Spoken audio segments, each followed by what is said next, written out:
मला असं वाटतं की कदाचित 10 वर्षानंतर चित्र बदललेलं असेल, कारण the obesity which you see in teenagers today आणि थायरॉइडच्या गोळ्या खूप लहानपणापासून सुरू केलेल्या असतात. I think it might be different for Gen Zs. Women's choice की majority of women choosing to get into motherhood in their 30s and 40s.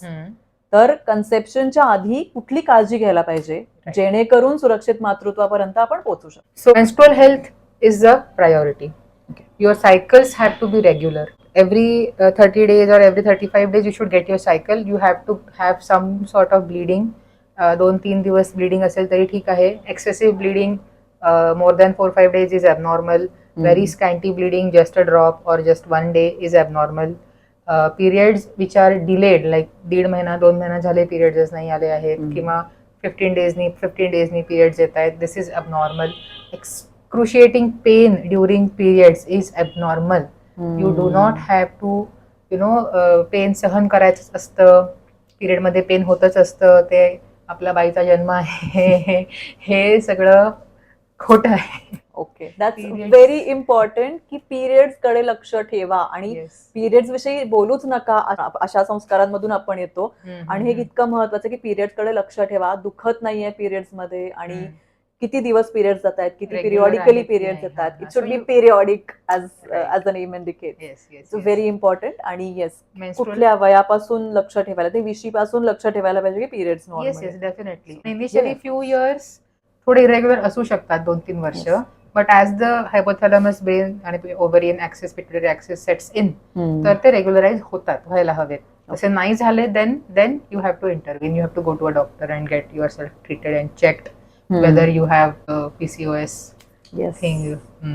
Physical fitness, again मी म्हणेन की being active, watching what you are eating, not going towards the overweight or obesity syndrome, आणि being stress free. So physically fit, mentally fit, and emotionally fit are 3 criteria of fitness we are considering. Yes, for both. For men, you don't have to check your periods, thank God. But again, yes, you have to check your physical fitness. You have to check your mental fitness, emotional. The couple have to make sure that they want to have a child together.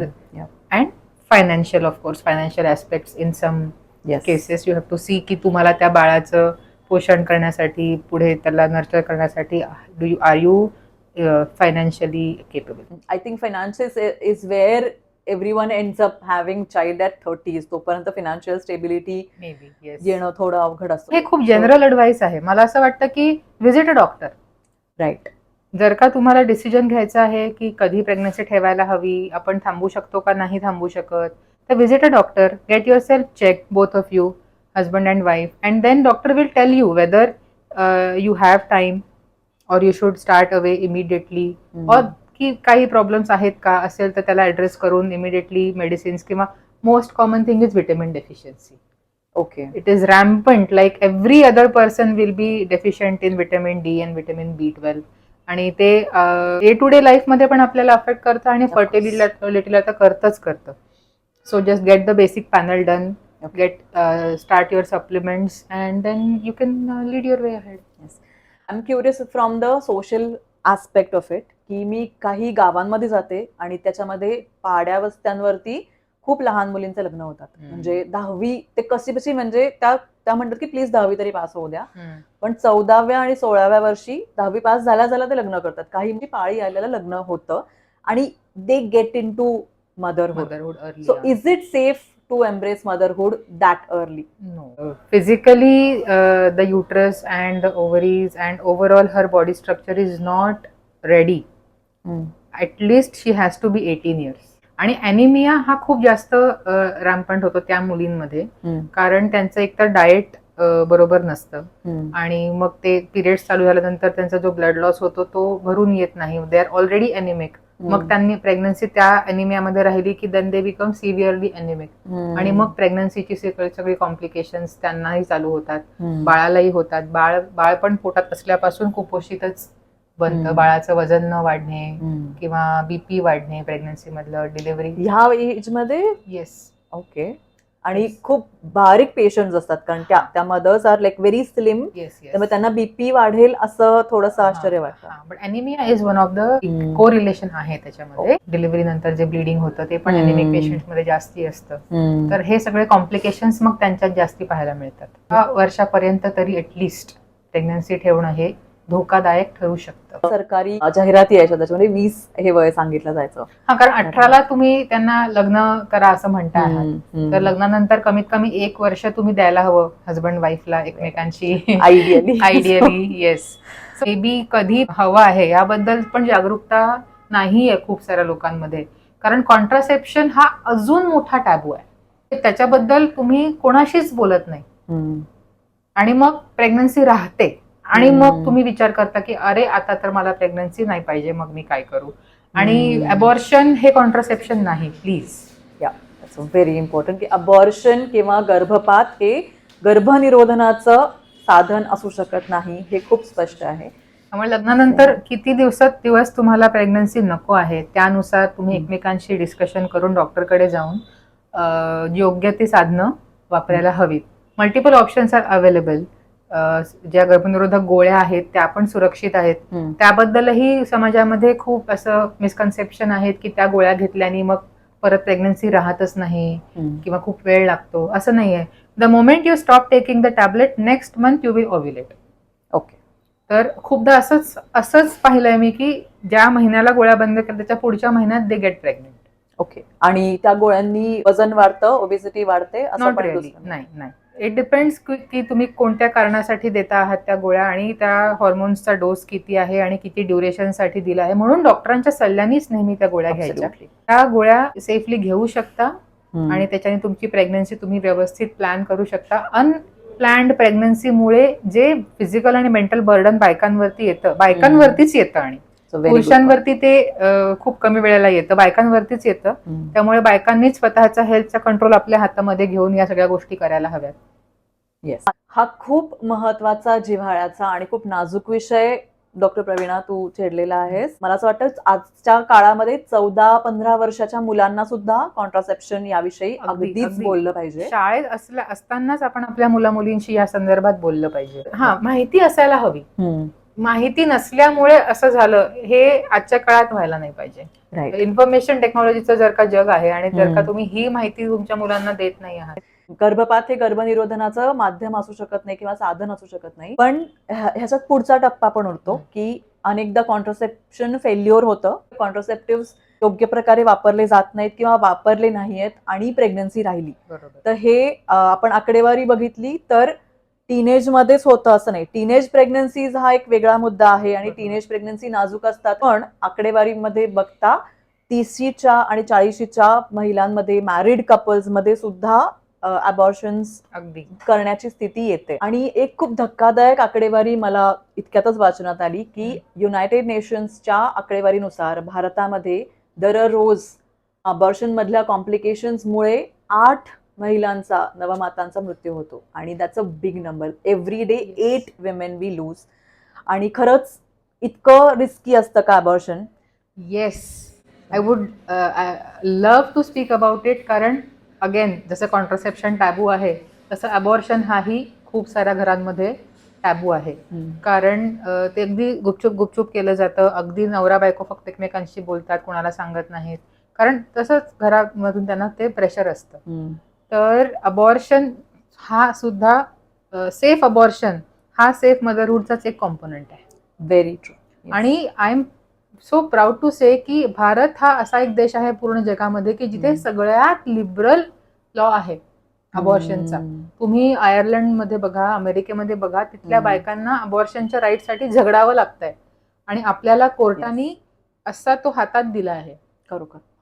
पण मग त्याचा misuse सुद्धा खूप केला जातोय. Again, what is a safe abortion? वेळेस डॉक्टरांकडे जा, त्यांना तुमचे प्रॉब्लेम सांगा.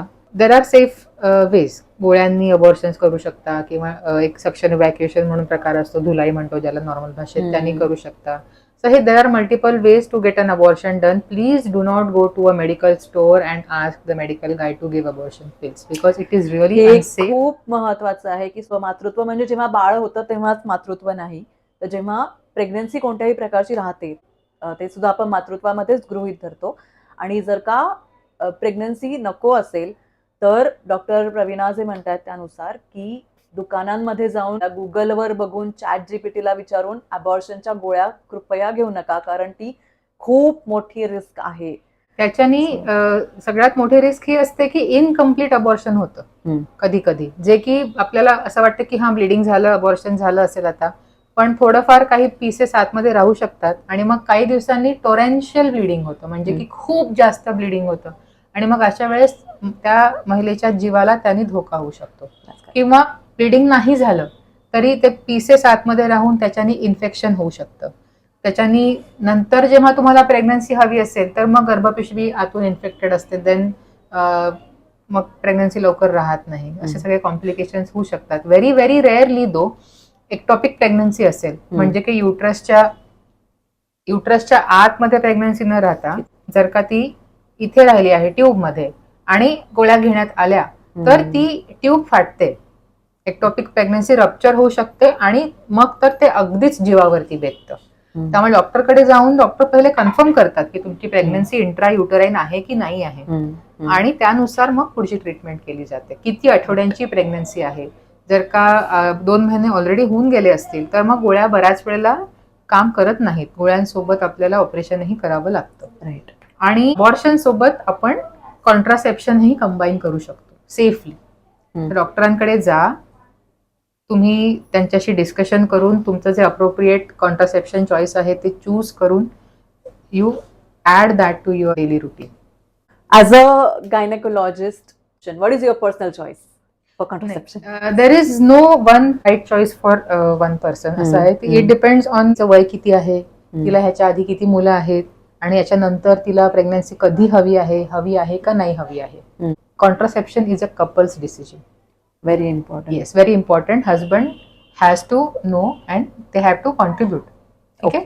गर्भनिरोधक हा दोघांचा निर्णय आहे आणि त्याच्यामध्ये दोघांची रिस्पॉन्सिबिलिटी आहे, दोघांची जबाबदारी आहे आणि Yes. त्याच्यामध्ये नवऱ्यानी सुद्धा केवळ हो म्हणून पुरणार नाही, तर त्याचा सहभाग असायला पाहिजे. हे Yes. खूप महत्वाचा मुद्दा सगळ्याच कपल्ससाठी आहे. जर का न्यूली मॅरिड कपल आहे आणि ते जर कॉन्ट्रासेप्शनच्या ऍडवाइससाठी, तर आपण त्यांना हे विचारतो की तुम्हाला कधी प्लॅन करायचं आहे प्रेग्नन्सी. ऍटलिस्ट 1 year जर का त्यांना गॅप ठेवायची असेल तर सगळ्यात पहिले असतं बॅरियर कॉन्ट्रासेप्शन, म्हणजे कॉन्डम्स. तर ते थोडं अनरिलायबल असतं, प्रत्येक वेळेस ते वापरलं जातच असं नाही. नवीन जर का रिलेशन असेल तर त्यावेळेस पण कधी कधी कपलला सवय नसते एकमेकांची, तर अशा वेळेस ते रिलायबल कॉन्ट्रासेप्शन आपण म्हणू शकत नाही. तो जर का husband is ready to take the responsibility that he is going to use it every time, then it is advisable. जर का रिलायबल मेथड त्यांना वाटत नसेल तर आपण त्यांना कॉन्ट्रासेप्टिव्ह पिल्स ॲडवाइस करतो, ज्या की दर महिन्याला तुम्हाला रोज एक गोळी घ्यायची असते आणि 1 वर्ष किंवा 2 वर्षापर्यंत सेफली कमी वयाच्या मुलींना त्या गोळ्या आपण देऊ शकतो. ओके. त्याच्याने साईड इफेक्ट्स अगदीच मामूली कोणाकोणाला असतात, कोणाला थोडंसं नॉशिया होतो सुरुवातीला, थोडंसं चक्कर येते, इट गेट्स सेटल्ड. ओके. हा, आणि जर का त्रास झाला तर आपण गोळ्या बदलूही शकतो. फुल घाबरू नका या गोळ्या घ्यायला, कारण त्या गोळ्यांनी तुमची फर्टिलिटी कमी होत नाही. रादर जर का पीसीओडी आहे कुठल्या पेशंटला किंवा काहीही मेन्स्ट्रुअल इरेग्युलॅरिटीज आहेत, फायब्रॉइड आहे, पेन आहे, तर त्या गोळ्या आम्ही एनिवे ट्रीटमेंट म्हणून वापरतो. ओके. त्याच्यामुळे त्या ड्युरेशन मध्ये तुमचा तो प्रॉब्लेम सॉल्व्ह होणारच आहे.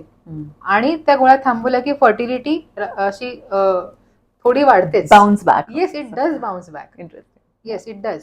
That is the best choice for a newly married couple. Okay. जर का एक ऑलरेडी बाळ झालेलं आहे आणि पुढचं बाळ 2-3 वर्षांनी पाहिजे आहे तर मग copper T is the best choice. Okay.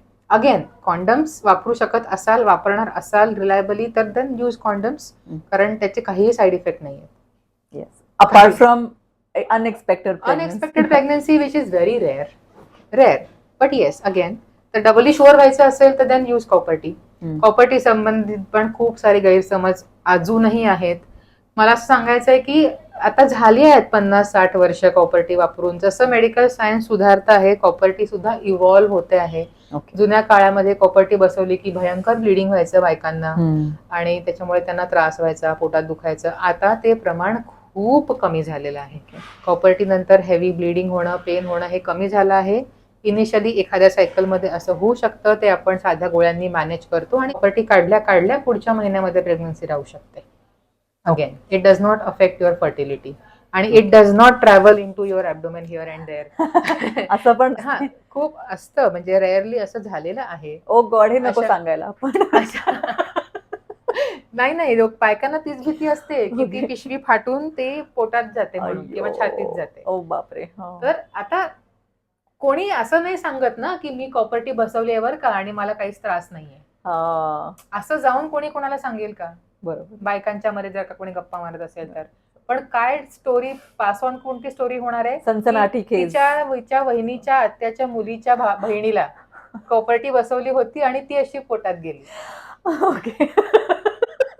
म्हणजे असं निगेटिव्ह पब्लिसिटी कॉपर्टीची जास्त झालेली आहे. ओके. आणि म्हणून ती बदनाम झालेली आहे कॉपर्टी आमची बिचारी. हो. आणि बायका तर कॉपर्टीच्या वतीने मी अशी वकिली करते की बाई चांगली आहे. ओके. तर yes, that is a viable option. आणि जर का ऑलरेडी एकानंतर तुम्हाला थांबायचं आहे किंवा 2 मुलं मुली झालेली आहेत आणि आता नाही हवी आहे प्रेग्नन्सी, तर मग permanent choice of contraception comes into the picture, which is tubal ligation. बायकांमधलं जे असतं ते सर्जरी, आणि पुरुषांमध्ये वॅसेक्टमी. दोन्ही सेफ आहेत. Vasectomy is safer, okay. It is easier आणि इट इज चीपर. सुरक्षित मातृत्वासाठी खूप वेगवेगळ्या टप्प्यांवरती काय काय उपाययोजना करायला पाहिजेत ते डॉक्टर प्रवीणांनी खूप चांगलं सांगितलं. आणि खूप प्रश्न अर्थातच यापुढेही उपस्थित होणार आहेत. तर आपण भेटत राहूया. तुम्हाला जर का काही प्रश्न असतील तर खाली कॉमेंट बॉक्समध्ये टाका. स्त्रीरोग आणि प्रसूती संदर्भातले स्पेशल व्हिडिओज बघायचे असेल तर ज्ञानी गायनीच्या युट्यूब चॅनलवर बघू शकता. स्तनपानाच्या संदर्भात काही स्पेशल व्हिडिओज द मिल्की वे चॅनलवर तुम्ही जरूर बघू शकता. आणि तुम्हाला प्रसूतीच्या संदर्भात, मातृत्वाच्या संदर्भात कुठले प्रश्न आहेत आणि सुरक्षित मातृत्वासाठी तुम्ही काय काय तयारी करणार आहात, कमेंट बॉक्समध्ये लिहा. तुमच्या ओळखीत टीनेजर मुलींपासून ते मेनोपॉझल बायकांपर्यंत सगळ्यांना, आणि घरातल्या आज्या ज्या होऊ घातल्या आहेत त्यांना सुद्धा हा व्हिडिओ नक्की शेअर करा. नमस्कार.